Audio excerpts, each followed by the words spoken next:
Sino-sino po yung maaaring mapanagot po dito? Yung nagbigay ng pahintulot sa kanya na ilahad itong mga kasama yung sa AMLA? Kasi dinitalye, pati yung mga sinasabing bangka transaction at iba pa po, attorney. Ay, lahat po ay dapat managot. Uminit ang tensyon sa gitna ng impeachment proceedings laban kay Vice President Sara Duterte matapos ihayag ng kanyang asawa na si Attorney Manasseh Carpio ang planong pagsampa ng kasong kriminal laban sa ilang opisyal ng gobyerno at mambabatas. Kabilang na sina Representative Jinky Luistro, Representative Percival Sindanya, Chel Diokno at Laila de Lima. Ayon pa sa kampo ni Carpio, nakatakda silang magsampa ng reklamo laban sa mga opisyalis ng Bangko Sentral ng Pilipinas or BSP, Anti-Money Laundering Council or AMLAC at mga miyembro ng House Committee on Justice dahil sa umunoy paglabag sa Anti-Money Laundering Act or AMLA, Bank Secrecy Law at Data Privacy Act. Ang reklamo ay kaugnay ng umano'y paglalantad ng mga confidential bank records sa mismong pagdinig ng committee. Isang hakbang na iginiit ng kampo ni Carpio na labag sa batas.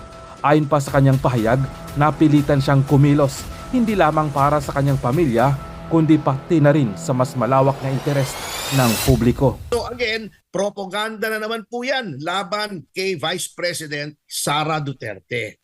Po, kung may paglabag po dito, attorney, sino-sino po yung maaring mapanagot po dito? Yung nagbigay ng pahintulot sa kanya na ilahad itong mga kasama yung sa AMLA? Kasi dinitalye, pati yung mga sinasabing bangka transaction at iba pa po, attorney. Ay, lahat po ay dapat managot. Kanya lamang po yan ay, unang-una yung mga congressmen, yan po ay pwedeng patawan ng ethics complaint sapagkat alam niyo po si Chairman Luistro ng Justice Committee isang abogado. Alam po niya ang batas. Bakit bagamat klarong-klaro na labag po yan sa Bank Secrecy Law at saka sa Anti-Money Laundering Act ay ginawa pa niya. Yung pong sinasabi po nila na exception yan, yung impeachment, yan po ay impeachment doon po sa trial sa Senado, hindi sa House Committee on Justice at hindi rin po sa House. Bakit ko po sinabi yan? Kung titignan niyo po yung batas, nakalagay doon po doon, may bank secrecy. Meron nga pong exception. Anong nakalagay doon sa exemptions? In cases of impeachment. Ang sitwasyon po ngayon, Sir Franco, Sir Admar, ay wala pa pong impeachment. Bakit? Sapagkat ayon po sa jurisprudence at ayon sa ating konstitusyon, ang isang tao ay impeached lamang kapag yung articles of impeachment ay pinadala na po sa Senado. Prior to that, an impeachable official is not yet impeached. So, sa puntong ito po, at this time, wala pa pong impeachment against Sara Duterte and therefore hindi po pasok sa exemption yon. Wala rin naman pong court order sapagkat ang House Committee on Justice ay hindi korte. Ang dami na pong desisyon ng Korte Suprema ang nagsasabing yan. Ang mga komite ng legislatura ay hindi korte, hindi NBI, hindi police, hindi law enforcement agency. Ngunit itong ginagawa nilang to ay in connection with their powers and duties under the Constitution, either to legislate or, in this case, in conducting hearings, not trials, hearings at towards the end of determining whether or not a certain impeachable official should be impeached. So, nandun po ang klarong-klarong paglabag sa batas niyan.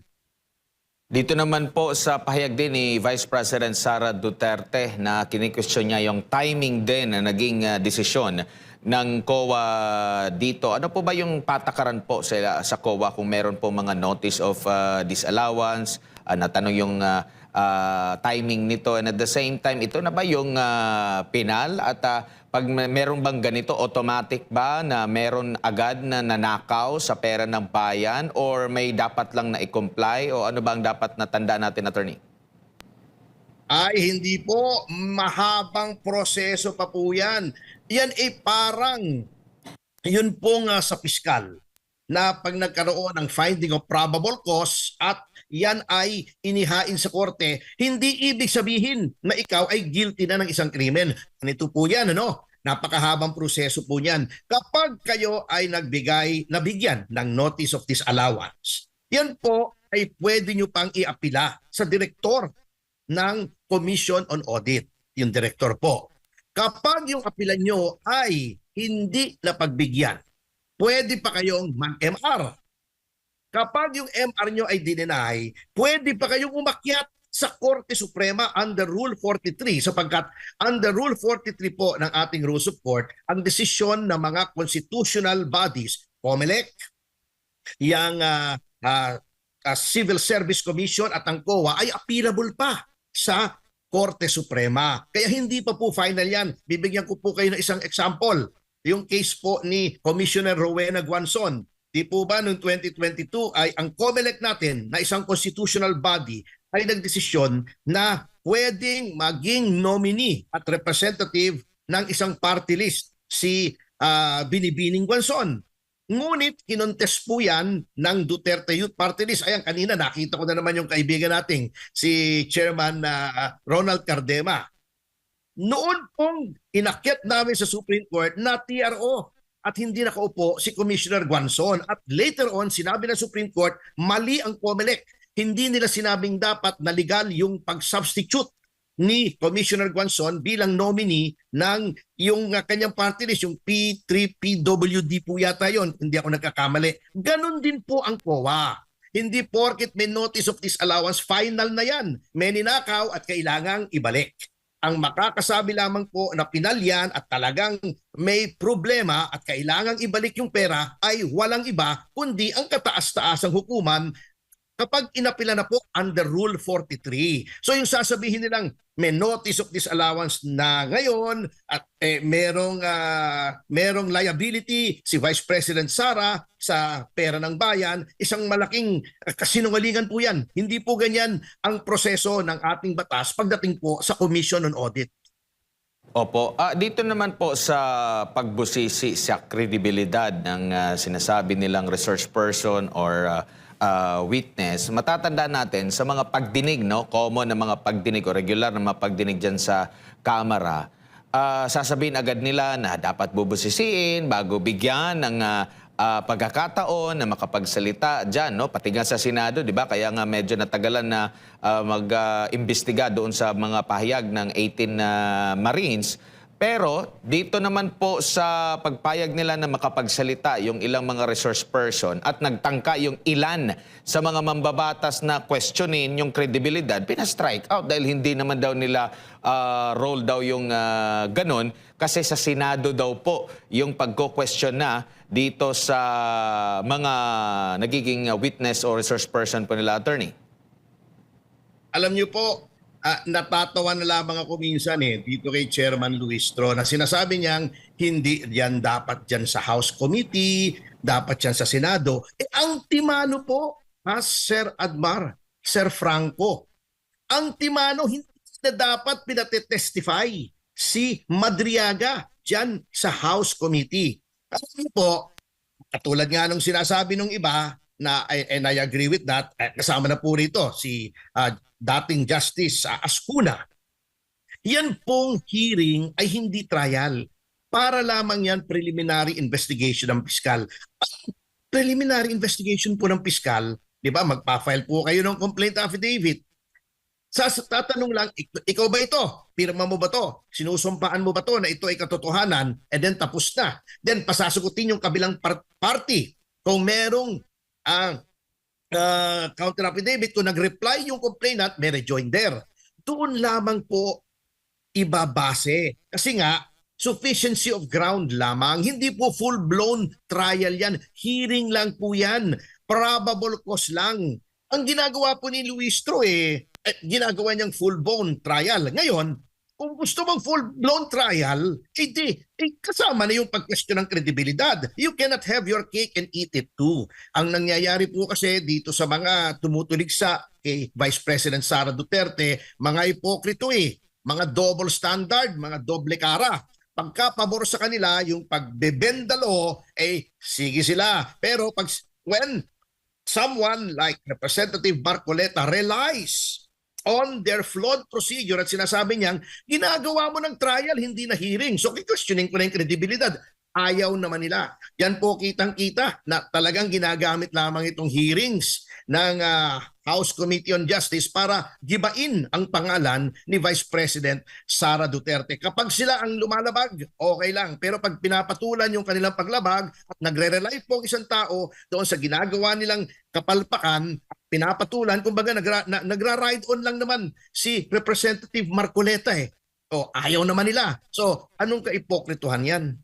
Opo, attorney, ang sabi rin nila na dahil nabanggit sa desisyon, recent na desisyon ng Korte Suprema, may kaugnayan dito sa impeachment hearing laban kay Vice President Sara na dapat mayroong due process.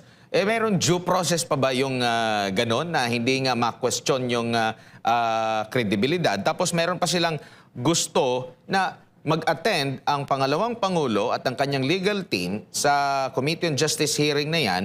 Pero nung nagsalita si Marcoleta, si Nazal, si Congressman Suntay para questioning nga, rejected lahat. So anong i-expect natin pag nandoon yung pangalawang Pangulo na siyempre questionin yung mga sinasabi ng mga aligasyon, hindi nila ma-question kasi sasabihin lang din naman na ay sa Senado po yan, attorney.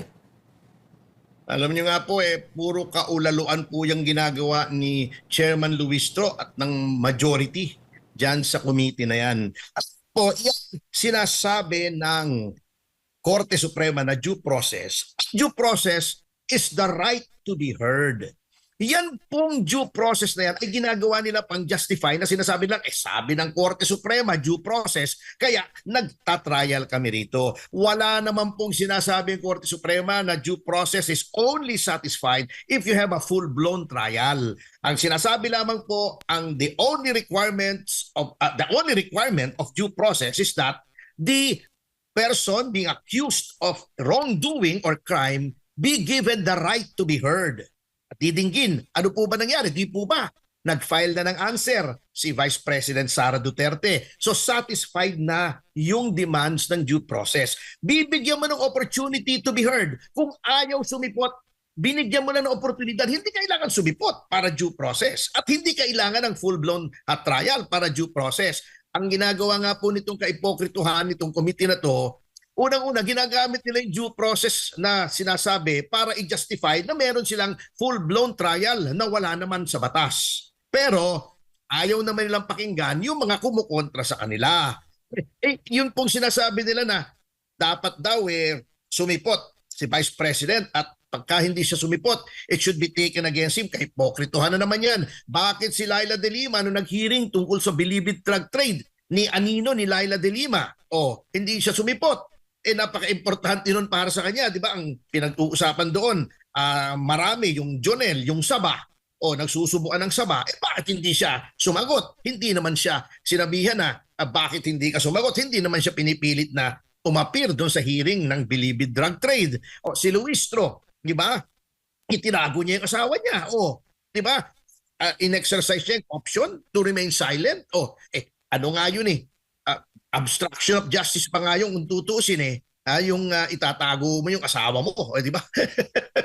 Yan po ang sinatawag nating double standard at kitang-kita po yan sa majority, sa chairman ng House Committee on Justice at sa mga miyembro nito. Kaya akin pong ako pinananawagan sa ating mga kababayan, tignan nyo po yung pagmumuka ng mga nandyan sa House Committee. Yan po ang mga tao, mga elitista, mga naghahari-harian na sinasabing sila daw ay kinatawa ng taong bayan, ngunit pinipigil po nila, sinisira nila ang gusto ng taong bayan na maging pangulo sa 2028. Kaya tandaan nyo po mga pagmumukha niyan. Lalo na si Terry Ridon, hindi naman mahirap tandaan yung mukha niya, napakalaki ng mukha.